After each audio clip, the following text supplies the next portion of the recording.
everyone, and welcome back to Transition Awareness Breathing Podcast. Thank you for joining me today, and we're going to continue in our discussion with our AI assistant a little later on, Copilot.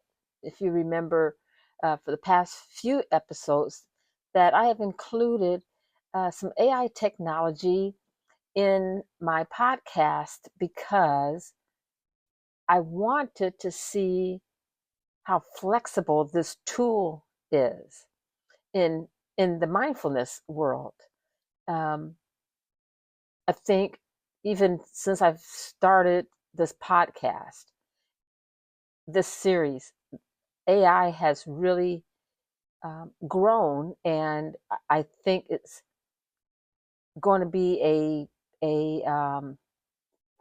factor that is going to be so part of our world and our life that maybe we should be curious and explore how we can use AI, artificial intelligence, in our practices, whatever that may be.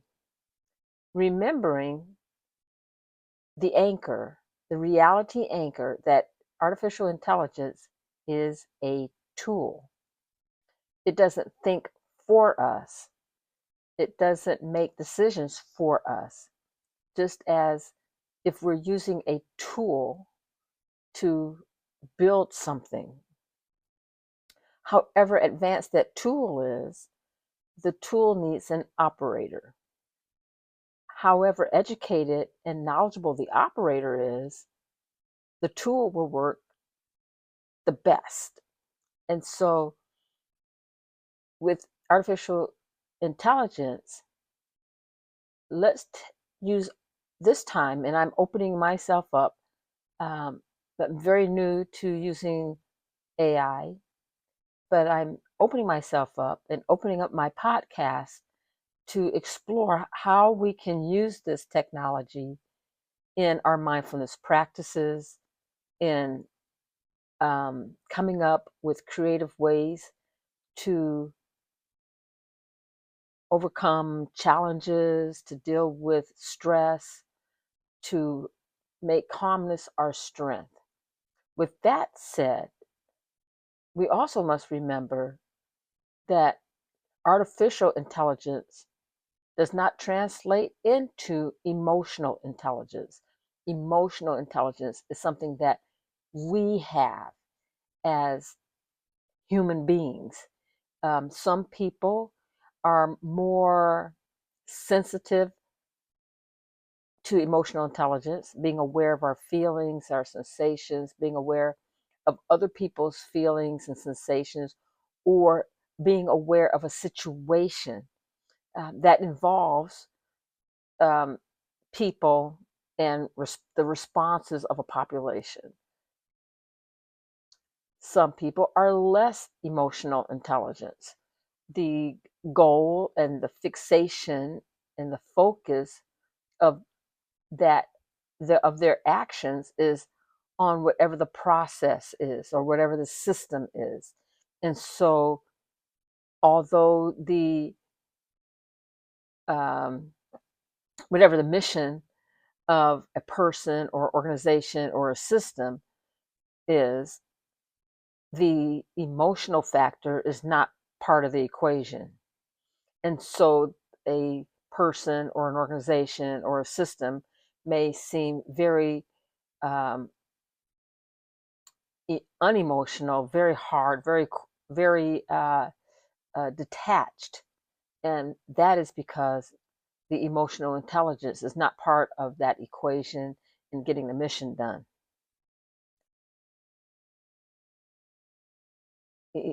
Artificial intelligence does not take any consideration um, in emotional intelligence. However, it uses a algorithm which responds to a human's response of emotional intelligence. That's pretty slick. And so that's why I wanted to bring Copilot in, um, so that we can explore together the words that Copilot uses, and even the tone and variations of her tone. My Copilot's voice is a female voice. I think you can change it, to whatever you want. I think I used, I think I chose female. I'm not sure. I just clicked and there it was. So anyway, um, so it's flexible to fit your personality and to help you feel comfortable. And so using Copilot, the artificial intelligence part of this podcast, I use it to give some secondary input, to do research, and just to test and see how it really works. Uh, okay, so let's get started with our topic today. And thank you for your patience with that long introduction and review. Today, I'd like to talk to you. It's linked into what we were talking about last time. But today, I would like to explore the topic of choice in the heat of fury. We have a lot of things going on in our world today. And one thing about mindfulness is that in mindfulness, we don't ignore things that's going on. We don't isolate ourselves um, from the world. We are very much engaged in the world, uh, but with mindfulness, it is intentional to be aware that although there may be complications or challenges, we keep the thought and as an anchor that we have a choice on how we respond. And that's pretty broad. And so I'm going to take a few minutes to kind of explain what I mean. I'm going to research and not research, but I'm going to refer to my notes if you don't mind. It helps keep me on track. Um,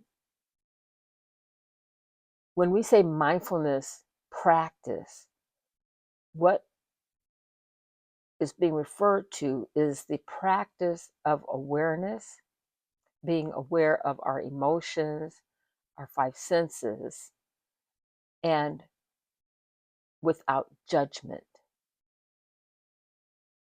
in a situation that is right now. So we're paying attention to the now part of our experience, of our day. And in the now part, we're keeping an awareness of how we're responding through our five senses. Everyone has different responses. And so with mindfulness, we want to kind of put our fingers, our imagery fingers on each of the five senses to pay attention how we're responding to right now. Even in the midst of difficulties and challenges, keeping aware of our breath, the breath as our anchor, pulling forth, taking a deep breath in, taking a breath and blowing a breath out, helps provide our brain with oxygen so that we can calm ourselves down, so that we can make a good or solid choice and be aware that there are choices. And that when we are aware of our choices, we make the best choice that we can, leads to a joy. And so when I say a joy, I'm intentionally saying that because it's a joy for that present moment. So even being aware of our patterns when we are going through challenging times is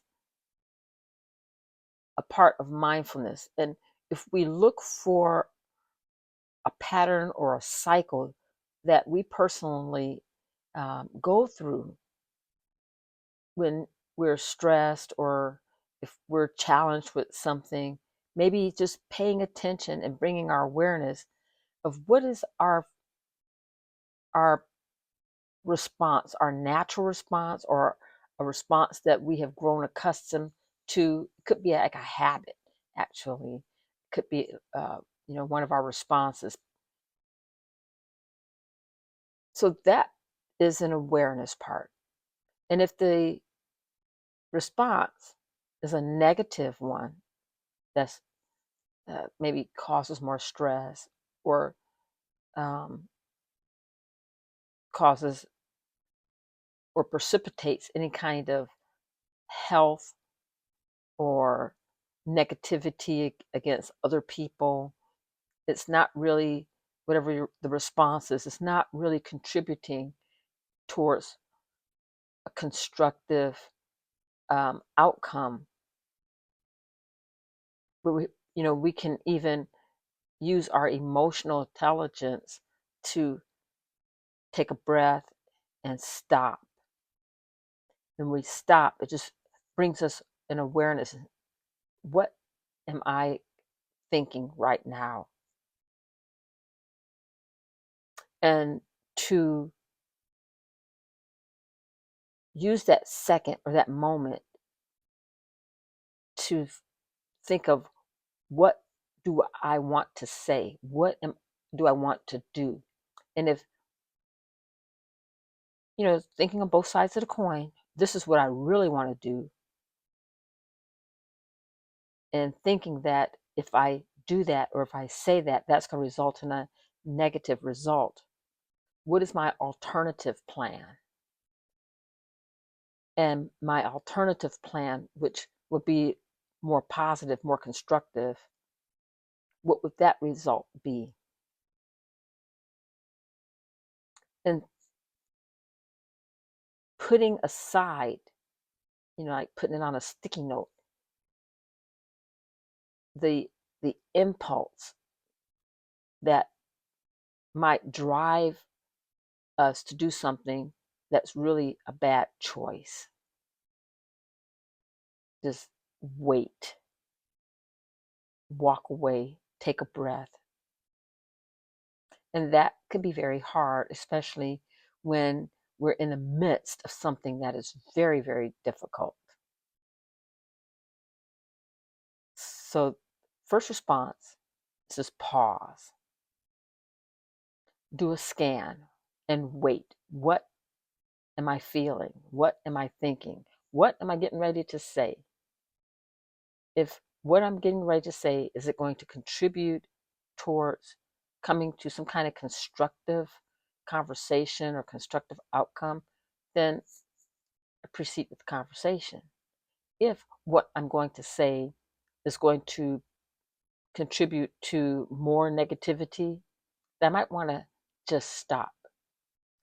The challenge is us, because oftentimes we want to get our point across, and sometimes that feels more important at the time. And when we allow ourselves to respond to our impulse, more than not, when we look back on the situation after we've responded with our impulsive actions, we have regrets, or we look back and say, I could have done that a little bit better. Um, and that's another thing we can take into consideration is what is my thinking impulsive? Is my action impulsive? And even at the time, you may think, no, this is not impulsive. Stop, wait, and think. Talking out loud is very helpful. Calling a friend or a family member to talk this out loud, get the thoughts out of your head, helps with melting different impulsive thoughts or actions. Because when we're involved in a challenging situation, it just seems like we are there by ourselves in a tunnel and we have to get out. It's like a panic type of response. It's, it's that fight or flight or freeze situation. So being aware of our responses, our pattern, our negative cycles is one thing that we can concentrate on and be aware of. I like to share a story, and then we're going to bring Copilot in. And I'd like to ask Copilot a few questions about um, what she thinks, what the research says, mindfully about difficult situations and how to bring about our mind into thinking about various choices in the heat of a situation. But before I do, I want to share a small story and kind of couple it up with a practice. This practice, which I'll go over first and I'll tell a story, is called exploring flow experiences. And when I read uh, this practice, at first I thought it was something different. But when I read it, it's like, okay, I can see how this works. And this is brought by positive psychology. They have a really broad library, and I really appreciate all the research that goes in to this organization and sharing a lot of their mindfulness tools. Um, so one thing that this exploring flow experiences includes is, have you ever been in a situation where you feel so intensely focused and you're so focused that you really lose track of what's going on around you? You're very much into the present moment for sure, but you lose a sense of even your self consciousness. Um, it's a very deep focus, and what happens in this is that our personal needs are negated. That is the the focus of this flow experiences. This is experiences in which um, it's intrinsically, it feels rewarding, like an artist when they begin to do a piece of art and they really get into it, with whatever art they're doing, very intensely focused, and it's rewarding. But sometimes they get so focused that other things around them is secondary. Even body, even eating or going to the bathroom or socializing, this is secondary. Maybe even musicians might go through this very focused and intense concentration, that a loss of self-consciousness occurs because there's a creative moment that what's inside of them is coming out and they don't want to be interrupted. That's what this is kind of referring to from my understanding. And in this flow, I guess one could say, I'm in the flow, writing, don't disturb me because I'm in the flow. Uh, in this flow, there's a there's no concern about judgment, or there's no concern about others. And as I kind of think about this, I think I kind of relate. Maybe I don't get as intense as like an artist or a musician, but when you're writing or you're trying to um, create something, your all your concentration just goes to that project, and you don't want to be disturbed. I understand. I understand that part, and maybe you can find uh, an example or a situation where you were focused and you didn't want to be disturbed. Every moment you were so thirsty for whatever you were doing that you became so caught up into the activity or the situation or whatever you're doing. And the sense of personal control is only towards whatever you're working on, only towards that goal that you're trying to achieve. Time becomes distorted. You lose track of time. Either it goes by very fast because you didn't realize that you're working on a project for so long, or it slows down.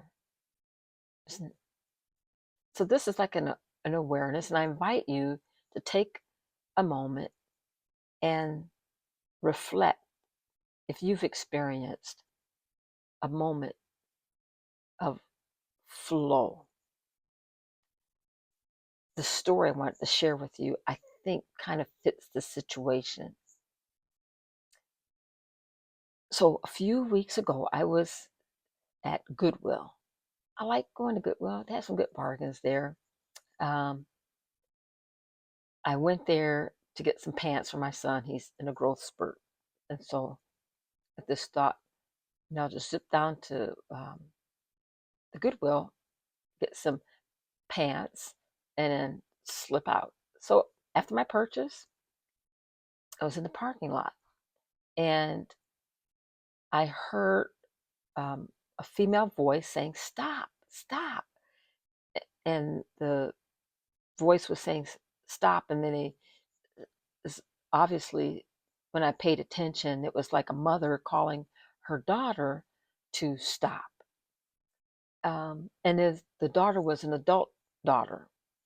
And so I saw the lady, the mom, she was going after the daughter. The daughter was very focused on saying something. She was trying to respond to somebody. I don't know what the situation was, but the daughter was in a heated conversation.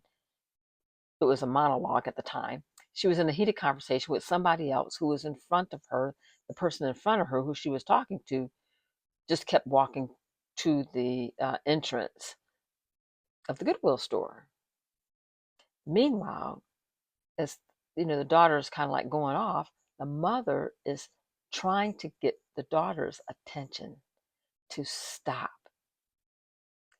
Um, and she says, "Think about your daughter. Think about your daughter." So this is the mother talking to her daughter, telling the daughter, "Think about her daughter." So she was trying to find something that would help her daughter come back to a anchor that was more important than yelling at whoever she was yelling at. It was walking in front of her.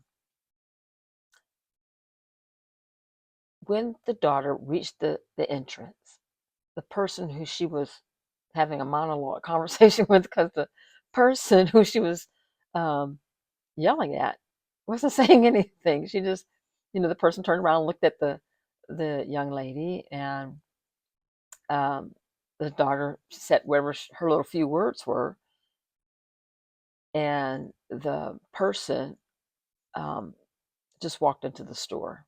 And so just that snapshot in time, I have to admire the that person who the young lady was screaming at. I have to admire that person because in my perspective, from a mindfulness point of view, it takes a bigger person to recognize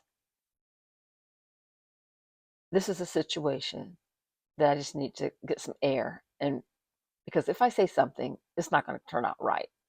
And so the person just went into the store.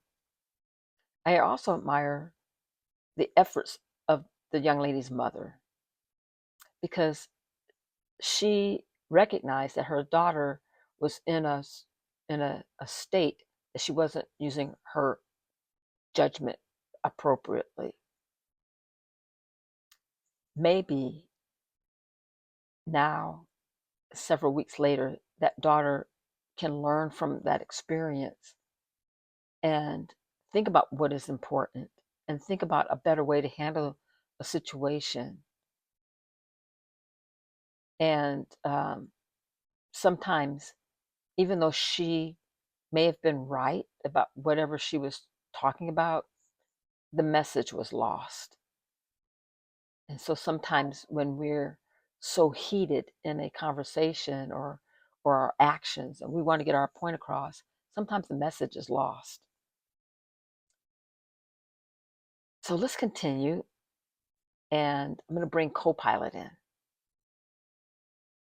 Good morning. I'm thrilled to chat with you over voice for the first time. You can speak to me as casually as you talk to a buddy.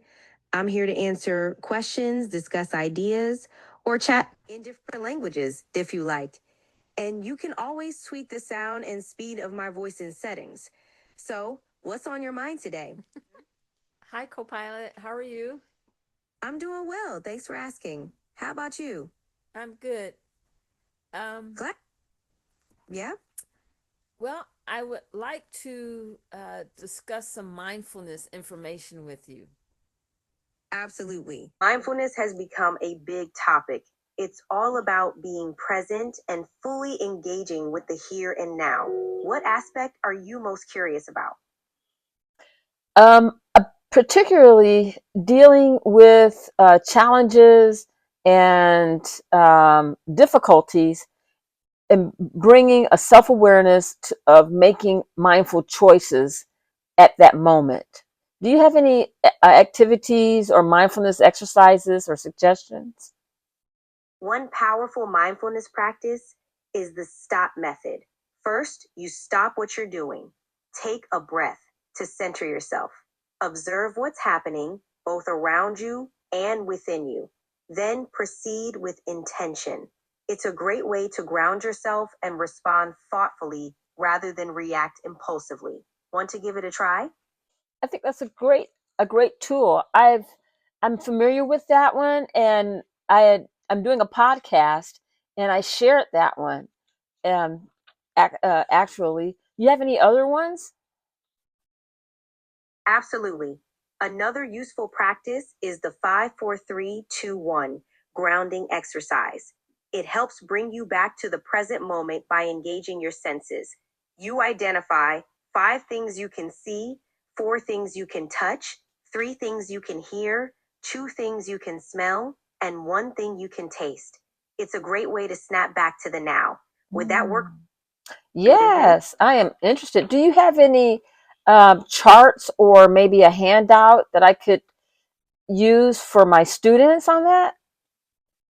I can't provide physical charts or handouts, but I can definitely help you create a mindfulness activity plan.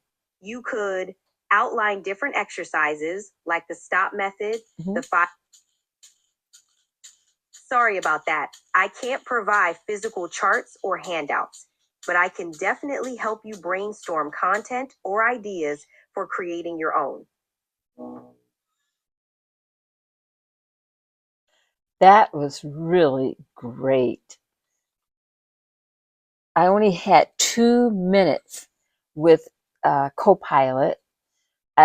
I think the sh- the it seems like it was like a cha cha cha or some kind of noise in the background was like a timer letting me know it was time to end. I appreciated that. So it says, it's kind of limited with this product. I know there's other products, AI, that we could maybe ask to provide some kind of um, handouts because I've used them. So this was really good. I like this. Um, I'm going to give it a good uh, quick response. Okay, my quick response. What's this all about? Oh, okay. So this was a 2 to 3 second for every day. Think deeper for better. So there's different time you can ask for 2 to 3 seconds or everyday conversation. That's interesting. The 5, 4, 3, 2, 1 method. Okay. So the Copilot voice is not activating here. Help me compare products. Okay, because I don't see the little microphone. So I'm going to see if I can start a conversation through the chat.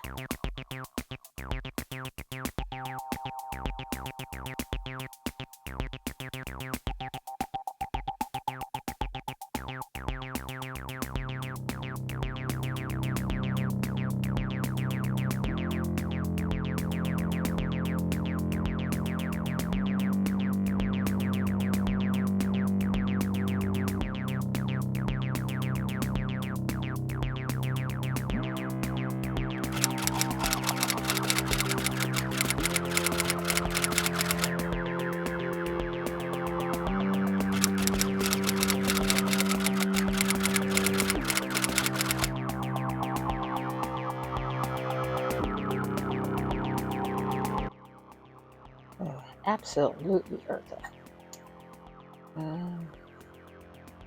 It's grounded technique designed to help you manage anxiety or stress by anchoring your awareness to the present moment. Here's the outline. Okay.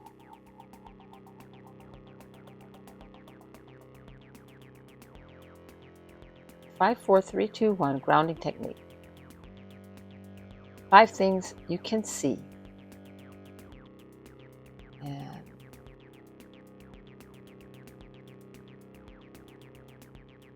look around and name 5 things you can visually identify. This could be anything in your environment, colors, shapes, objects, or even light and shadows. 4 things you can feel.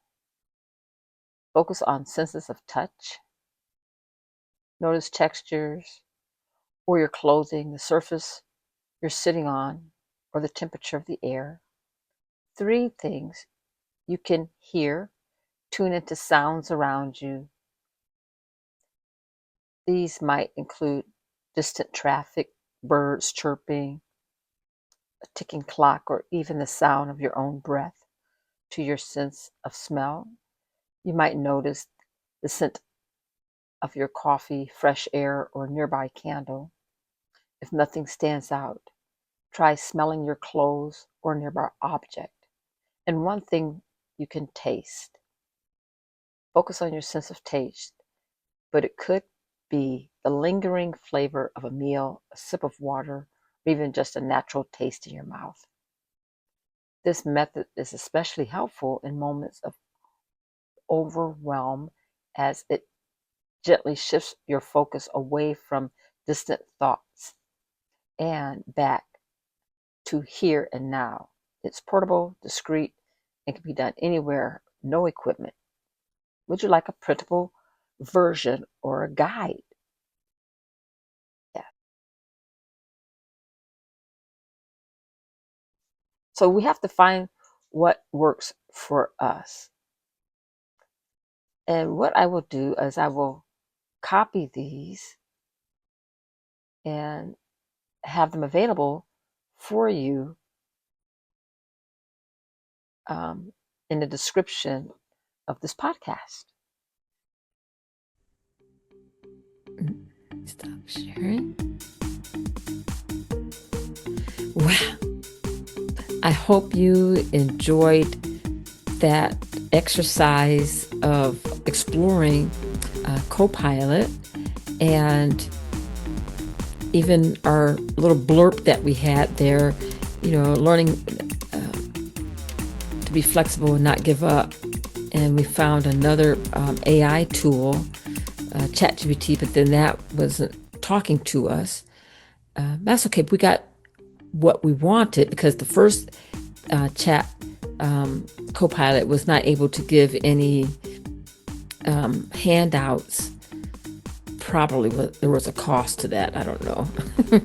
And then the second GPT, the second AI tool, we were able to get handouts in a text, but there was no sound. And so, it's all about learning. It's all about exploring. I think we got some really helpful information. So use it. Tell me which one works for you, which one you like the best. I hope you like this demonstration, and I look forward to talking to you again next time. Have a great day.